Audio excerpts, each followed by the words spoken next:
জেলের দাগ যার গায়ে একবার লেগেছে সেই দাগই।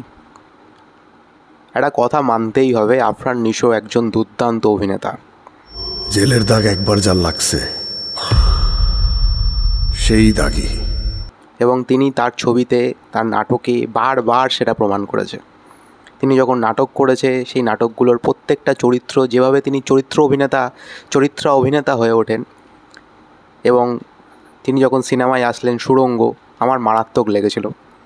এবং আজকে দাগির অফিসিয়াল টিজার তাকে যেভাবে দেখাচ্ছে, তার লুক দেখে প্রথমেই বোঝা যাচ্ছে এই ছবিটাও একটা চরিত্র অভিনেতা তিনি থাকবেন, এটা চরিত্র তিনি হবেন, এবং এটা খুব ভালো একটা গল্প আমরা পেতে চলেছি এই ছবির মাধ্যম দিয়ে। টিজারের মধ্যে আফরান নিশোকে তো ভালোই লাগছে, খারাপ লাগছে না। তাকে অনেক রকম লুকে আমরা দেখতে পাই। এই ছবির মধ্যে দেখা যায় প্রথমেই আফরান নিশোর একটা লুক, যেটা তাকে দেখে বোঝা যায় সে একজন ডিপ্রেশনে থাকা একটা মানুষ। তার লুকের মধ্যে সেই ছাপটা বোঝা যাচ্ছে, তার একটা অ্যাংজাইটি থাকে, মানে জেলের মধ্যে থাকলে তার ভেতরকার যেরকম টাইপের একটা মানুষের সিচুয়েশান থাকে সেই লুকটার মধ্যে দিয়ে বোঝা যাচ্ছে। এবং সে যখন তমা মির্জার সাথে রোম্যান্স করছে সেরকম একটা জায়গা রয়েছে, সেখানেও কিন্তু আফরান নিশোকে তখন এটা ভালো, মানে একটা হ্যান্ডসাম ইয়াং টাইপের লাগছে। তো আফরান নিশো একটা চরিত্র অভিনেতা হয়ে উঠতে সবসময় পছন্দ করেন, তো এখানেও আমরা তাকে সেই চরিত্র অভিনেতা হিসাবেই পাবো। সেটা দেখে তো আমার সবসময় বেশি ভালো লাগে। এবং এই টিজারটা সম্পর্কে ডিরেক্টররা সেইভাবে কিছু বলেনি, মানে মেকার্সরা সেইভাবে টিজারটা কিন্তু সেইভাবে গল্প একটা রিভিল করেনি, যেটা দেখে বোঝা যাচ্ছে না। তবে টিজারের কাটগুলো আমার খুব ভালো লেগেছে।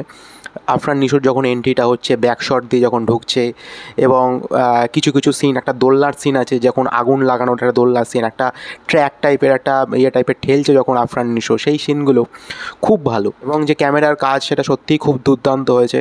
একটা ভালো প্রোডাকশান থাকলে সবসময় যেটা হয়, কালার গ্রেডিংটা খুব ভালো, একটা ডার্কের ওপর একটা কালার গ্রেডিং আছে, সেটা খুব ভালো। তমা মির্জাকে আমরা এর আগে সুড়ঙ্গতে দেখেছিলাম, তার অভিনয় আমার খুব ভালো লেগেছিলো। আমি বলেছিলাম যে সুড়ঙ্গতে তমা মির্জার অভিনয় আমার ব্যাপক লেগেছে। আফরান নিশোর পাশাপাশি সুড়ঙ্গতে তমা মির্জার যদি ওই ক্যারেক্টারটা না থাকতো তাহলে কিন্তু গল্পটা সেইভাবে জমতো না। তো সেই ফিলিংসটা তমা মির্জা করতে পেরেছিল। তো সেকেন্ড বার তমা মির্জাকে আবার আমরা এই ছবিতে দেখতে পাচ্ছি। সাথে সুনেরা রয়েছে, সুনেরার চরিত্রটা কী আমরা ঠিক বলতে পারছি না এখানে।